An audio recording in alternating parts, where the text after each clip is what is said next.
Welcome to Tucker Carlson Today. Andrew Tate, suddenly the most famous man on the internet, and then all of a sudden gone from the internet. A few days ago, banned by virtually every social media app on the internet around the world for reasons that no one explained and that are still not clear.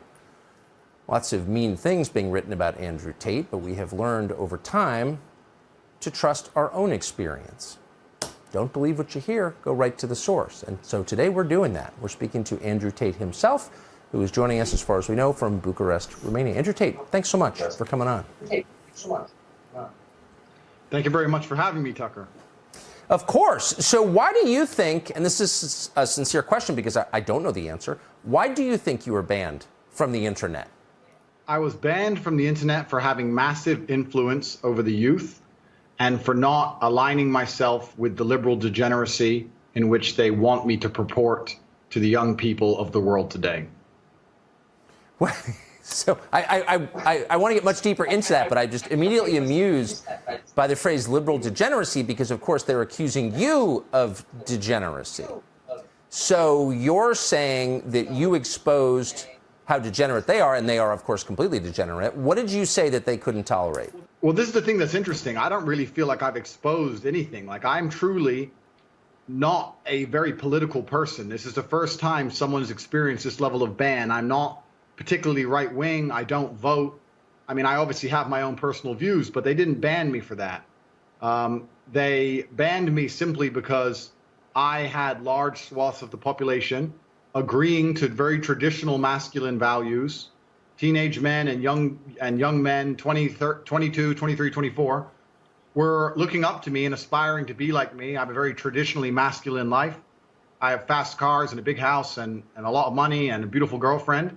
And they thought this was very, very threatening. And for some reason, they decided that it's better if they annihilate me from the internet and replace me with somebody who's more aligned with whatever they're trying to purport.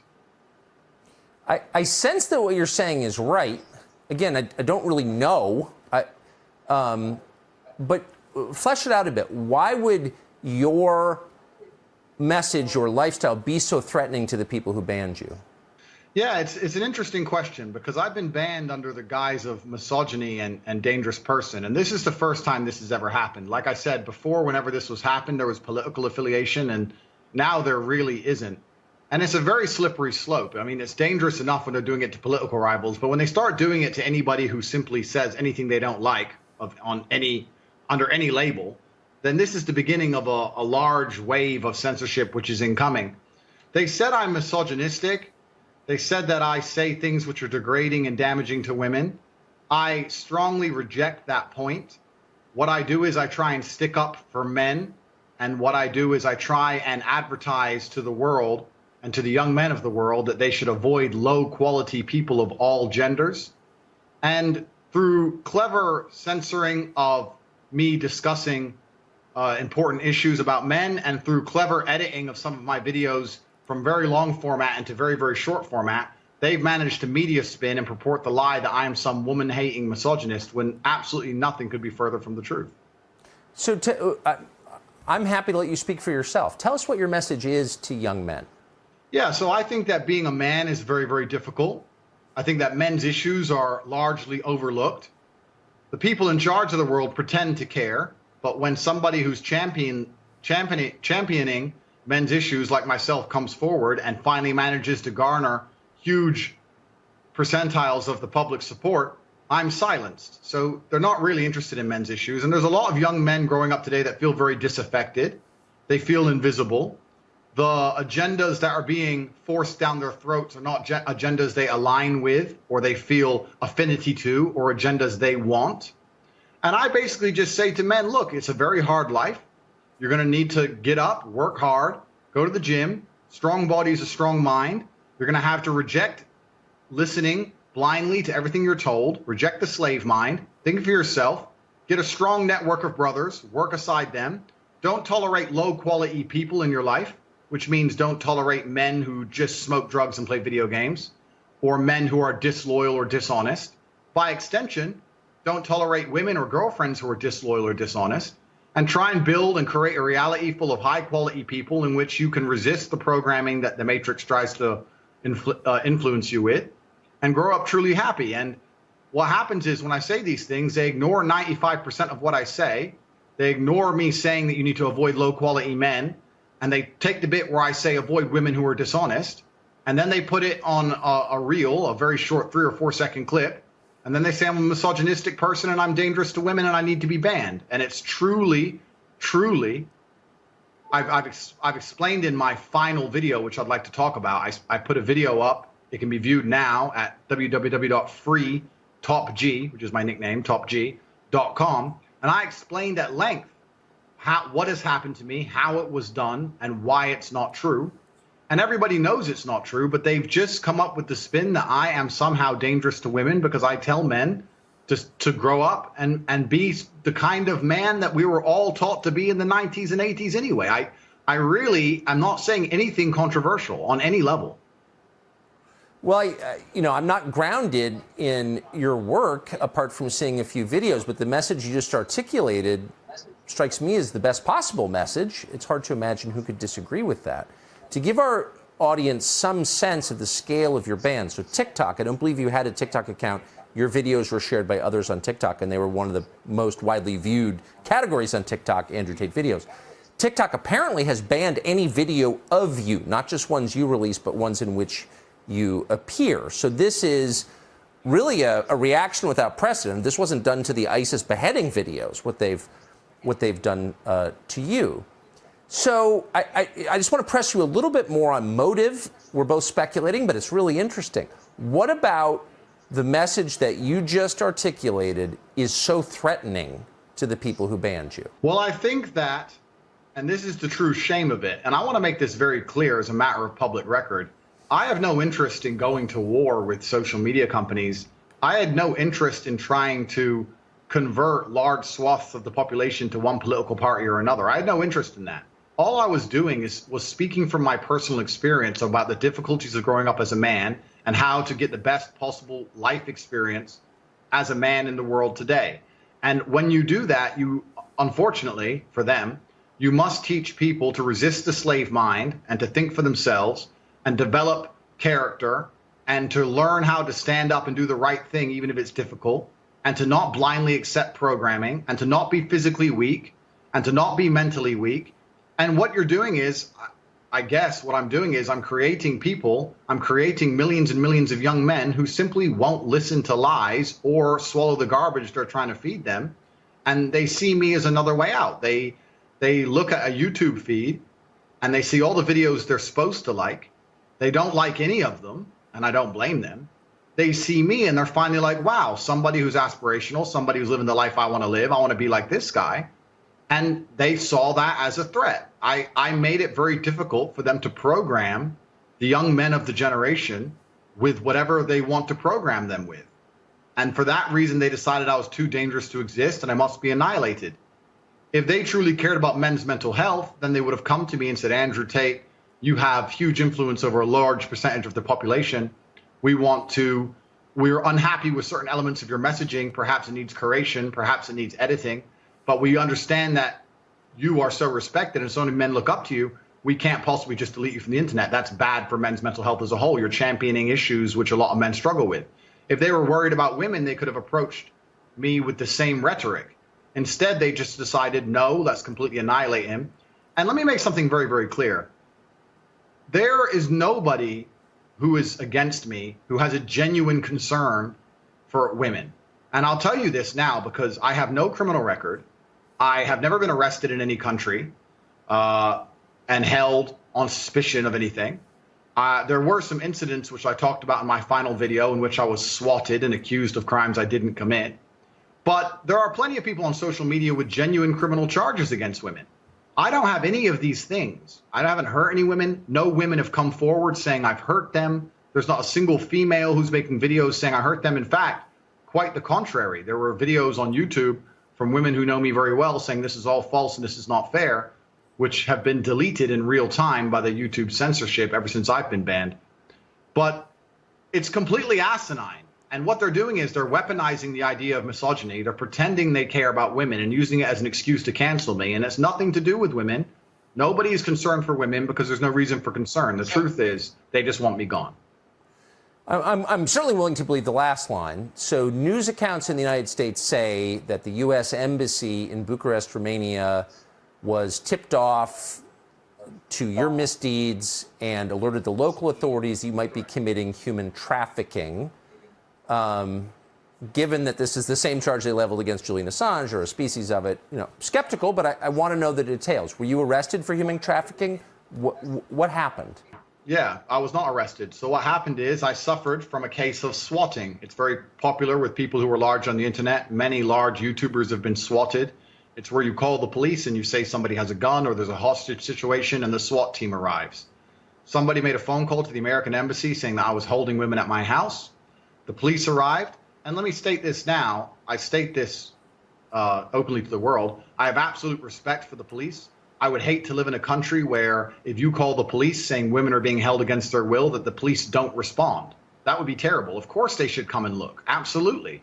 They turned up. They investigated. They realized that nobody was in the house against their will. There was no crime committed. They said, okay, you're not a suspect, but you are a witness to this, along with me, my brother, the housekeeper, the gardener. Everybody who was in the premises at the time was labeled a witness. We had to go to the police station for 45 minutes for pieces of paper. We filled them in and we were let go. I was swatted. Nobody was hurt. There's no human trafficking. There's no women who were tied up. There's none of these things. It's all just complete fallacy. And because I have a large number of detractors on the internet, they just take that narrative and run with it. He's a human trafficker. He's a human trafficker. I don't have any criminal charges. I'm not on bail. I can travel the world freely. No women were hurt. No women were found. But in the nature of the internet, when people dislike you and when the media is trying to spin a narrative against you, they just take little clips, they censor the truth, and they just try and spin it up to the point where they convince the world that I'm some extremely dangerous man who manages to also evade all law enforcement and run around hurting people. It's just not true. And anyone with a brain can sit here and realize how the media and how law enforcement can be weaponized against people. I discussed this in long, if anyone who's interested to understand the true story, in my long format video, freetopg.com. I explained exactly what happened. I was swatted like everybody else, but just because they put the tone of human trafficking on it, I'm now stuck with this very unfortunate label, and it's truly disgusting. Where are you from? How did you get to where you are now? I probably should get a little background. Sure, let's talk about it. I'm a mixed race individual. My father was black. He actually served in the Air Force. He was the 5 times Air Force chess champion, and he was a chess master, one of the best chess players in the world. My mother is white, and she is from England. I grew up in Luton, England, which is the worst town in England. To use liberal speak, I am a person of color. I guess you can say that. I did not come from a privileged background in any regard. My mother and father broke up. I grew up in a single mother household in Luton, England. And I worked very hard. I went to school. I obeyed. I was never a criminal. I was never a juvenile. I was never a delinquent. I trained very hard and became a professional kickboxer. Became 4-time kickboxing world champion. I retired from the sport, moved to Romania, which is a beautiful country full of beautiful people. I like it very much out there. I prefer Eastern Europe as a whole. I spent a lot of time in Budapest, Hungary also. And I've been living out here ever since. I started a YouTube channel, got an online presence on YouTube. And now I'm banned. That's a very short version, but that's basically what happened. And I've been banned for the reasons I've told you. I think I inspire men to resist the programming of the slave mind. But how did you go? I mean, from my perspective, and I'm 53, so I miss a lot. But all of a sudden, you seem to be everywhere and in every conversation. How did you go from kickboxing to advising young men online? Like, how did that evolve? Yeah, that's a very good question. I became the most Googled man on the planet recently, so I guess by some metrics you can call me the most famous man on the planet. And that happened very simply because I think that young men are looking for someone aspirational to look up to. I can only speak from my own personal experience, but young men we like to emulate our heroes. And we look at somebody who we want to be to some degree, and that's the kind of person we're going to listen to. And without that element of I want what he has or I want to be like he is, it's very difficult for young men to listen to anybody. And I think that there was a gap in the market. There's not very many people who are out here with a truly aspirational life and truly speaking their mind, right? Because we live in the digital world now where most of the famous people are very afraid to talk. A lot of the people who do talk freely are saying things that a large portion of young men don't really want to hear and don't resonate with. And I think I just stood up and started saying the things that all men think. And I also combined it with some clever delivery, a degree of humor, comprehensiveness. I worked very hard on my social media presence. And I also threw in some locker room talk. Like, I understand very well why the social media companies have chosen the misogynistic angle. But the things I was saying, really, I don't think were that offensive. I'd say, oh, you know, women can't park, or something that every man said in the locker room 10, 15 years ago. It's truly not that genuinely offensive. And it's just spiraled now to the point where I'm the most famous man in the world, and there's thousands of TikToks saying Andrew said women can't park. It's just crazy. It's truly media sensationalism. And they've tried to do that because they want that all these narratives pushed so they can ban me. But 95% of my content is purely just about mindset, fitness, training. There's nothing to do with the things they're accusing me of. Nothing at all. So they've hit you pretty exclusively, from what I can tell, as you just said, on the women question. You hate women. What is your view? Again, I want to let you speak for yourself. So, and this is a really good question. And I think in the modern world today, it's very unfortunate that if you tell the truth about certain things, people are going to label you certain things. But I'm just going to be very honest here on this platform. I absolutely love women. I have nothing against women. I've said many times on many different podcasts, which they seem to want to ignore, that my mother's a hero of mine. I have nothing against women on any level. I think that men and women are different. I think that we have different skill sets. I think that women are much better than men at certain things, and vice versa. And I think that if we work together as a team, that we can be a beautiful synergy. I think that's how society functions best, when a man takes his role seriously and a woman takes her role seriously, and they work together as a team. And I think that that's how society's always been for the longest period of human time. I think outside of the West, that's the way the society still is.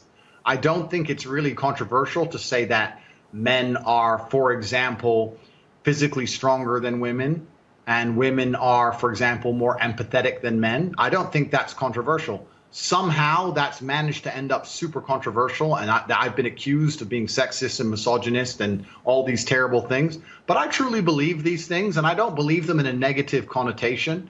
I really don't. I think a man has a duty to provide for a female and protect her and take care of her. I think that it's a beautiful thing when a man does that. And I think the majority of women want a man who does that.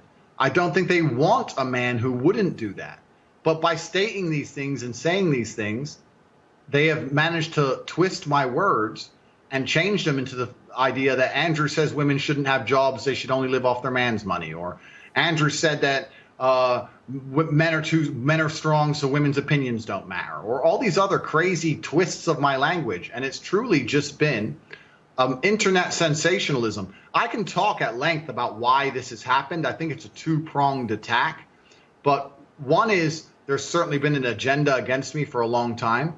And the second thing is, the internet has changed a lot in recent history. We have to understand that social media today is not the same as it was 4 or 5 years ago. We're now living in the generation of extremely short format video. TikTok is only a few seconds long. So is Instagram Reels. So is YouTube Shorts. And if you ever watch a child on TikTok, or you ever watch anybody on TikTok, look how quickly they scroll. If a video doesn't get their interest, in half a second, they change video. So people are putting together the most shocking, sensationalistic things they can to try and get likes and views. So nobody's interested in taking my long format answers like I'm giving you now and understanding me. What they do instead is they take that tiny clip where I said men are stronger than women, and they put up a video of a guy weightlifting, and then they put up a video of a girl failing to weightlift, and then they put up a laughing voice, ha ha ha ha, and then they throw it on TikTok, and now I'm a misogynist. But I didn't make that video. I don't know who made that video. Someone made that video, somewhere in the world. And it's all just ended up culminating in this media storm of me being a horrible misogynist who hates women, when I have no criminal charges against women. I've never struck a woman in anger, and every single woman coming forward saying my name is saying the absolute opposite. It's truly clown world, truly. So I spoke to a young man I know who says that he first became aware of you a couple of years ago, and people in his social circle became aware of you for the same reason, which is because you're one of the only people on the internet raising questions about the effects of SSRIs on young people. Tell us your view of Correct. that and why that topic. Yeah, throughout the years I've been on the internet, and I've had a whole bunch of opinions, some controversial, some otherwise. And I've always been a person who spoke my mind. I say some things that people heavily disagree with. I'm antidepressants. I don't believe in antidepressant drugs. I don't believe in trying to take pills to alter your mood because you feel anxious or unhappy or depressive. I was anti a bunch of things when it comes to COVID and the vaccine and such. I've been anti a bunch of these things, and I've just been talking my personal view and my personal experiences. And I was never really looking to go to war with any of these large tech giants on any serious level. I was just like everybody else on the internet saying what he truly believed. I truly believe we live in a world now where information warfare is the true warfare, and narrative control is the true narrative control. Narrative control is the true weapon that the people in charge of the world need to create and protect. By making sure they can control what people see and how people think, they can genuinely affect reality in real time. And anybody who's a danger to that narrative on any level, for them, the risk isn't worth the reward, and it's better just to nuke that person absolutely. I don't know how I truly ended up in that category, because like I said, I'm just inspiring men to go to the gym and train hard and have standards for themselves and speak up for themselves, the forgotten young men of the world. But that's where I've somehow ended up. And yeah, I've spoken about a whole bunch of issues, but in general, most of the time I speak about very bland vanilla issues, Tucker. I would love to sit here and say that I've been the most controversial man on the internet. I truly haven't. It's really the level of censorship I've been struck with out of nowhere is truly shocking. And I can state here for everybody watching this, if you think that they won't get you, if they can ban me, they're going to ban all of you sooner or later. Well, you're certainly right. You're certainly right about that. You made a couple references to the mental health of young men, and you just said you encourage them not to take drugs, which strikes me as the right message. Why do you think so many young men have mental health problems right now?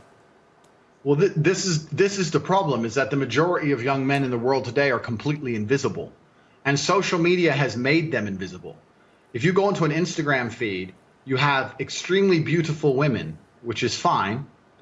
They're beautiful. They're allowed to take pictures. But the only men who have followers are men with massive social status, right? Men with Ferraris and money, or rappers, or people who have YouTube channels, interesting people. If you're a normal man with a normal job, you don't really exist in the online world. It's very difficult to get followers. Nobody replies to your DMs. You don't really matter. You don't have access to the sexual marketplace. It's very difficult for you to even get any kind of recognition that you're even alive. And a lot of men feel lost and lonely because of that. And I was championing to a degree their issues by saying to them, look, that is unfair perhaps, but that's the way the game works. You need to become a man of importance. You need to become a man of influence, or you're going to suffer the pain of being invisible forever. Here is how you do it. I wasn't trying to change the rules of the game. I was just telling the men how to win, because I came from nothing and I'm completely and utterly self-made. And I think the reason a lot of men are so depressed is because they feel invisible. They feel like the life is too hard. Women expect me to be strong and smart and funny and interesting with a nice apartment and a fast car and tall and well-connected and funny. And it's just too much for them to handle. And the social pressure on men is absolutely immense. And I was championing their issues. And at the same time, all these social media platforms pretend to care. As soon as somebody they resonate with stands up and champions their issues, they mass blanket ban me, which shows they have absolutely no care for the young men of the world today. They think that by banning me, I'm just going to vanish and the young men are just going to go and start eating the gruel that they're fed on their YouTube feed. They don't want to read. They don't want to see transgender people wear makeup. They don't want to see that. They want to see a man who has a bunch of money and a nice life and some fast cars and is strong and is confident. They want an action hero. And that's something that large portions of the world still want to be. And YouTube and social media platforms obviously just don't like the idea of that. They want to get rid of me and try and replace me with something they see as far more malleable, trying to create people which are more malleable and more easy to program and more easy to control. Because people like me, when you try and tell me something, I'm very good at understanding that 99% of the opinions people want you to believe is for their own benefit as opposed to your own. And it's very, very difficult to program my mind. And I don't think they want people like me roaming the earth. You've said that you prefer living in Eastern and Central Europe, Bucharest and in Hungary.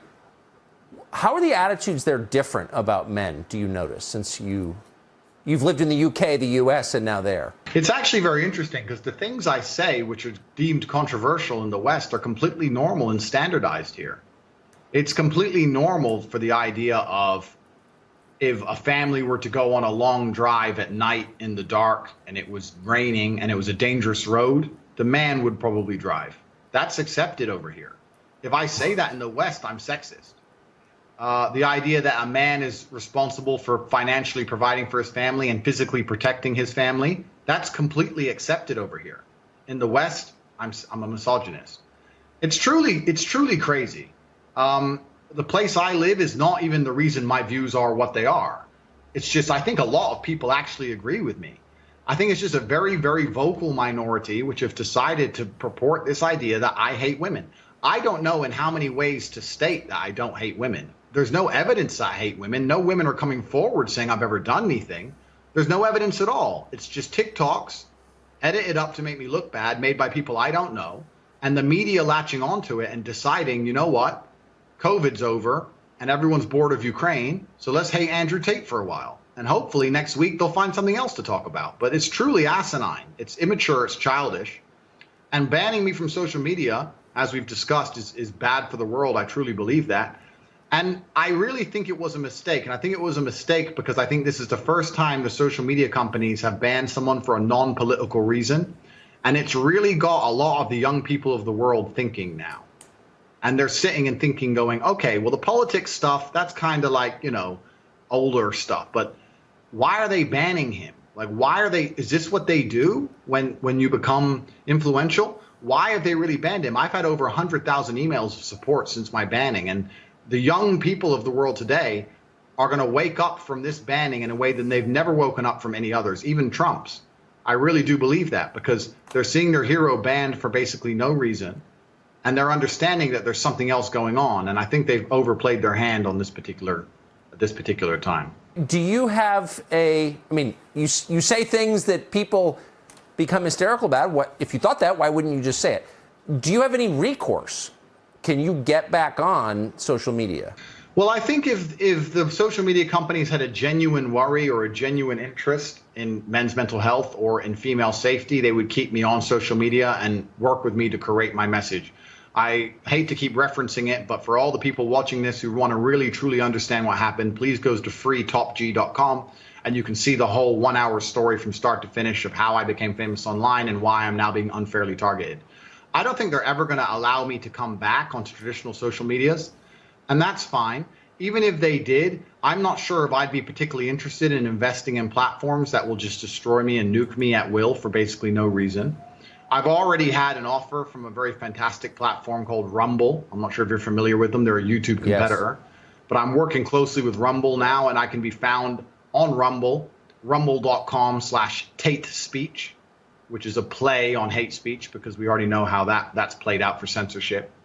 And I think this is going to be a really interesting period of human history. What the people in charge of social media companies have done is they've banned the most popular figure on the planet amongst a young generation who have no problem downloading a brand new app onto their phones to watch their hero. And it's not like an election or something where the person you've banned will go away for a few years. The issues I discuss are issues men face every day. They're issues men struggle with every day. The advice I give is advice they're always going to want daily because it's reacting to the problems which life feeds them.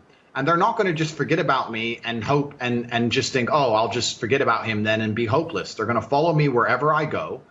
And I think that there's going to be a genuine mass exodus away from these platforms because they banned me, which is very bad for them. And it's bad for humanity as a whole. Everything could have been fantastic 4 or 5 days ago. There was no problems. I had social media accounts and everything was fine, but they decided to do this. So I'm going to move to Rumble and I'm going to continue my mission of philanthropy. I'm not doing anything other than just telling young men how I became a man of substance and how they can do the same thing. You probably made some of these companies mad with your views on COVID. So sum up for us, if you would, what you think the response to COVID globally did to the populations of the West. Yeah, so I certainly made them mad with my views on COVID. I don't want to go to conspiracy theory, and I would also